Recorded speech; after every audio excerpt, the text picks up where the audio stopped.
Bapak-bapak, saudara-saudara yang terkasih dalam Yesus Kristus, persaudaraan yang dibangun oleh kita itu harusnya adalah persaudaraan dalam doa, persaudaraan dalam Kristus, persaudaraan dalam kasih.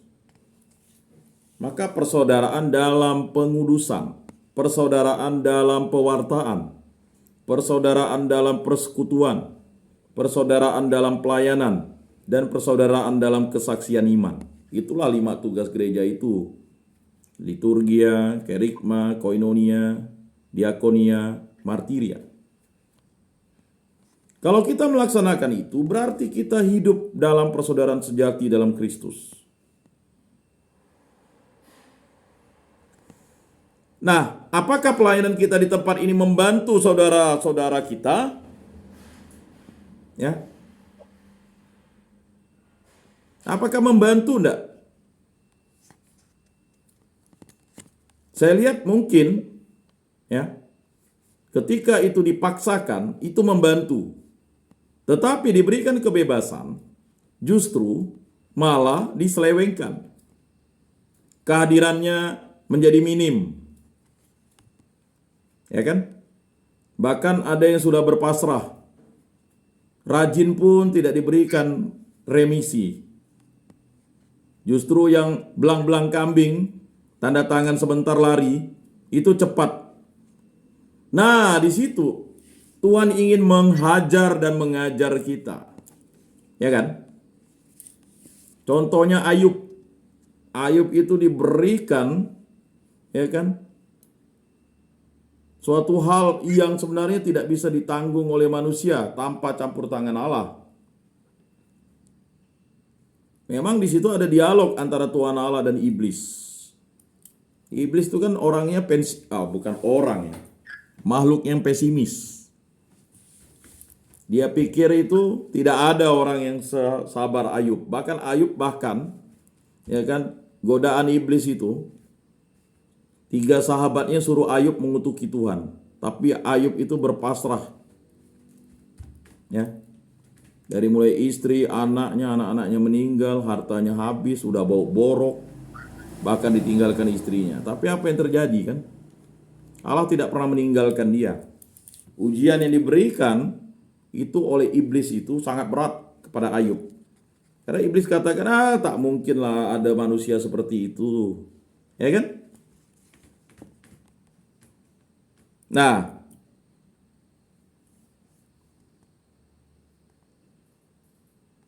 jadi kita hadir di sini karena kita ingin meluapkan persaudaraan. Karena Tuhan mendorong kita melakukan hal itu. Cinta kepada Tuhan mendesak-desak dalam hati kita untuk merangkul semua saudara-saudara kita di tempat ini. Merangkul, mengajak. Walaupun dia kan sudah besar. Ya sudah besar, kalau tidak ada mengajak gimana? Itulah proses penginjilan. Merangkul dan mengajak. Ayo kita ke gereja. Terus menerus, konsisten. Tak boleh patah semangat. Walaupun dicemooh. Kalau kita patah semangat, dia sudah besar. Itu pernyataan yang pesimis, bahaya. Kita harus optimis. Hari ini belum bisa, besok. Besok belum bisa, besoknya lagi. Terus menerus. Bisa jadi ajakan kita 1 tahun, 2 tahun, 3 tahun, 4 tahun, 5 tahun, 10 tahun, 15 tahun yang akan datang diikutinya. Ayo ke gereja. Dia mendengar. Ya kan? Tidak ada yang sia-sia. Semuanya bermanfaat. Ya, maka ada pengumuman. Selalu kan pengurus gereja umumkan. Ada pelayanan oleh ini, ada pelayanan di sini, ya kan? Semua hal sekecil itu diumumkan, tapi yang tidak datang bagaimana? Ayo dirangkul. Nah itu.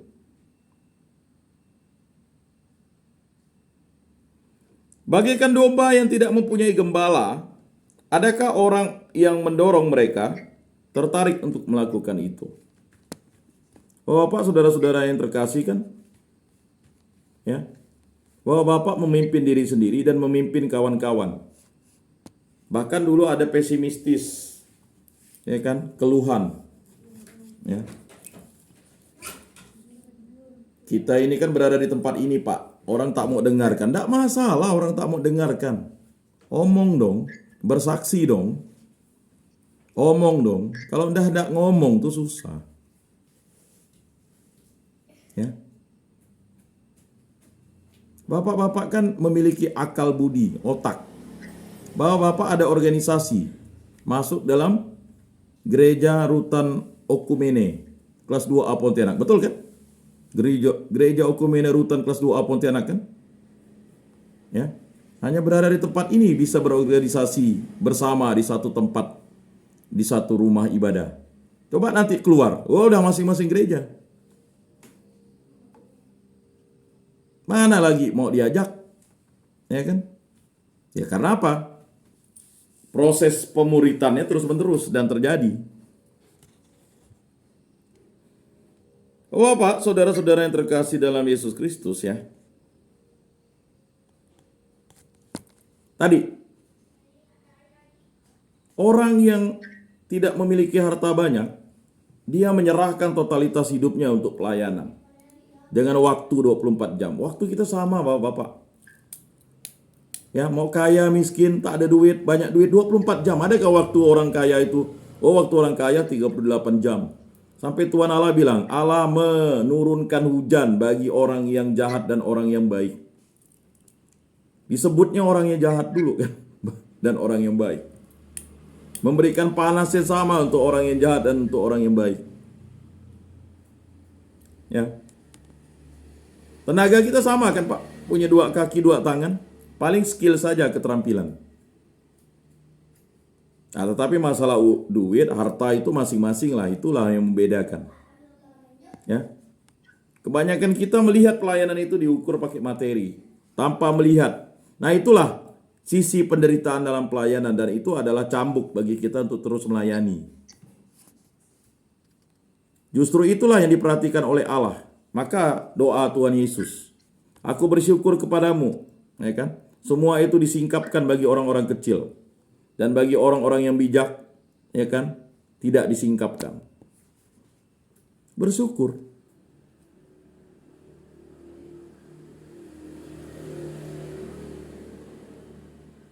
Ya. Jadi Bapak-bapak, saudara-saudara yang terkasih dalam Yesus Kristus, 7 hari kali 24 jam dalam 1 minggu kita berada di tempat ini. Apakah kita membanting tulang enggak untuk bekerja? Enggak kan? Yang mau bekerja, yang mau ikut pelayanan rohani, yang mau bersantai-santai di kamar, tidur 24 jam silakan, yang penting tidak ngacau kawan, tapi jangan sampai kentut, bau, pakaian tak dicuci, pandai diusir dari kamar kan? Ya kan? Yang penting ya, kalau Bapak di sini adakah harus bersawah, bertani, tiba-tiba nasi datang, ya, sayur ada, walaupun rasanya tak kemana-mana menurut bapak-bapak sekalian. Ya. Jadi bayangkan Yesus katakan, ya, burung pipit itu dijual 2 mata duit. Ya kan? Bayangkan ya kan, burung-burung itu saja dipelihara oleh Allah Bapa di surga. Apalagi kamu. Jadi Bapak-bapak, saudara-saudara yang terkasih dalam Yesus Kristus, menyadarkan diri kita untuk menjadi pribadi yang hidup bersama dengan doa itu memang tidak mudah kalau tidak ada iman, tidak ada harapan, dan tidak mendekati sang kasih dan tidak melaksanakan kasih. Ya susah. Maka orang itu harus didoakan. Level didoakan itu berarti level orang itu hidup bersama dalam doa. Nah, kita tidak membanting tulang seperti orang di luar yang harus bekerja, gaji serabutan, 50, nyangkul dulu. Adakah bapak-bapak di sini nyangkul? Bayangkan ya, bapak-bapak di sini kalau bisa nyangkul, ya, itu zaman penjara, zaman londo lah dulu, zaman dulu tuh harus kerja paksa, baru dikasih makan, kakinya diikat oleh borgol kaki, bekerja. Di sini bapak-bapak ya dikasih makan. tanpa membanting tulang. Disuruh bersikap baik saja sulit. Disuruh ikut kegiatan saja seperti orang penting.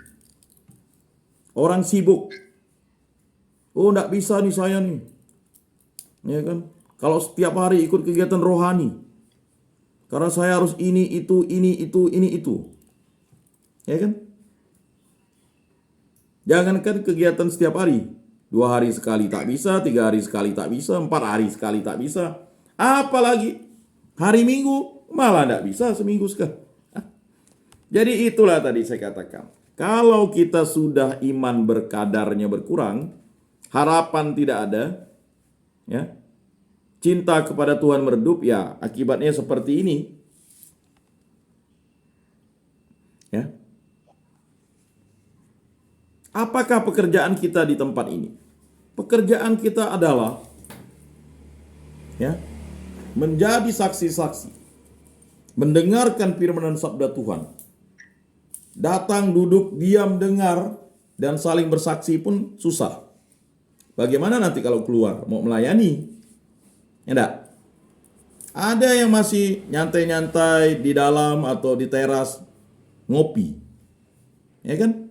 Bukan dia nyuci baju kan? Pasti ada yang masih ngopi, nyantai duduk, ngomong ngarol ngidur, tiba-tiba bapak pulang nanti mau makan, dia masih ngopi di situ. Kata orang ngopi ngobrol pintar. Harusnya dia adalah, ya kan? Ngapa? Ngori, ngobrol rohani harusnya. Ya kan? Tidak efektif, efisien menggunakan waktu. Ada yang bermain kartu setiap panjang waktu, ya kan? Dipanggil Tuhan untuk beribadat, tidak mau. Masing-masing agama kan dipanggil waktunya. Ya kan?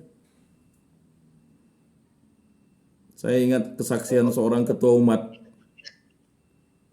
Janjinya kalau ibadat di kampungnya itu jam 8. Padahal masuk sekolah jam 7.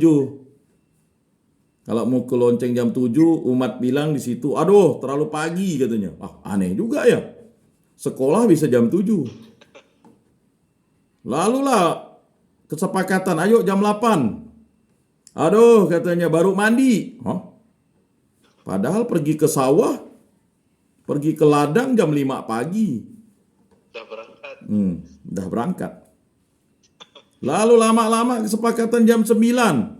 Ada lagi, belum masak nasi. Lalu udahlah jam 10 aja ya, jam 10. Udah panas katanya. Matahari udah naik.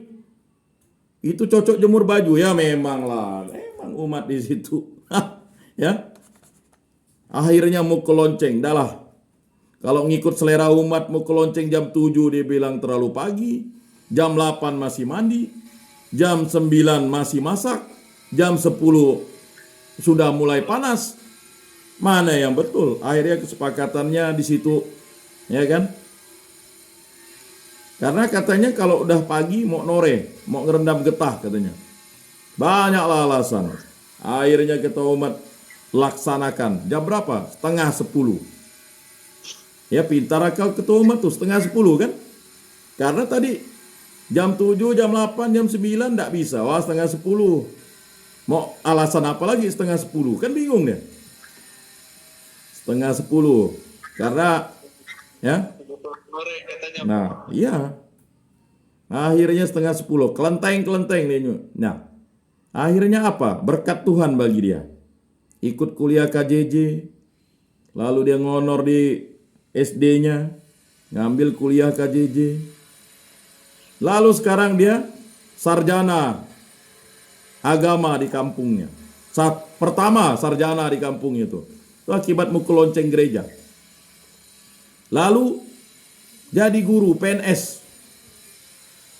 Itu tadi. Tuhan itu selalu memberikan. Ya kan? Apa kata Tuhan? Cari dulu kerajaan Allah dan kebenarannya, maka yang lain akan ditambahkan. Jadi itulah akibat dia mukul lonceng konsisten jam 9:30. Ya. Dia menjadi teladan sekarang. Orang-orang di kampung bergiat. Adiknya jadi kepala desa sekarang. Adiknya D3. Dia jadi ketua umat. Ya. Akibat mukul lonceng tadi. Padahal ya tamatnya STM saja. Jadi guru, sekarang SAG. Ya kan? Dan sudah menjadi PNS. Jadi Bapak-bapak, saudara-saudara yang terkasih dalam Yesus Kristus, jangan pernah gelisah hatimu ketika kamu melaksanakan pelayanan di gereja. Karena waktu kita sama, tenaga kita sama, ya. Tuhan tidak pernah berhutang kepada kita. Tuhan selalu menghapus hutang kita. Ya kan? Lah, saya berdosa, sungguh berdosa. Dalam pernyataan taubat itu kan jelas. Kita yang berhutang kepada Tuhan. Kalau kita tidak datang ke gereja kita, hutang kita makin banyak. Ya. Tetapi kita datang ke gereja, hutang kita dihapus Tuhan. Karena kita mengakui dengan rendah hati, saya berdosa, saya sungguh berdosa. Oleh sebab itu saya mohon kepada Santa Perawan Maria, kepada para malaikat dan orang kudus, dan kepada saudara sekalian, supaya mendoakan saya pada Allah Tuhan kita. Nah jadi Bapak-bapak, saudara-saudara yang terkasih, ya, Tuhan itu tidak pernah berhutang kepada kita. Proyek Tuhan itu adalah proyek cinta kasih. Laksanakanlah itu. Ya. Jangan pernah kita mengeluh. Ya. Apa yang dilaksanakan? Contoh teladan iman. Bunda Teresa dari Kalkuta. Apa kata beliau? Kamu tidak diminta untuk sukses, melainkan untuk setia. Itu adalah pernyataan dari Santa Teresa dari Kalkuta, yang sangat menginspirasi semua orang di muka bumi. Jadi kita tidak diminta untuk sukses, melainkan untuk setia. Setia. Ya kan? Sehebat apapun kita punya rumah, punya mobil, tetapi kalau kita tidak setia dengan istri dan anak-anak kita, tidak ada gunanya. Sukses jadi pejabat, jadi ini, jadi itu, tidak setia.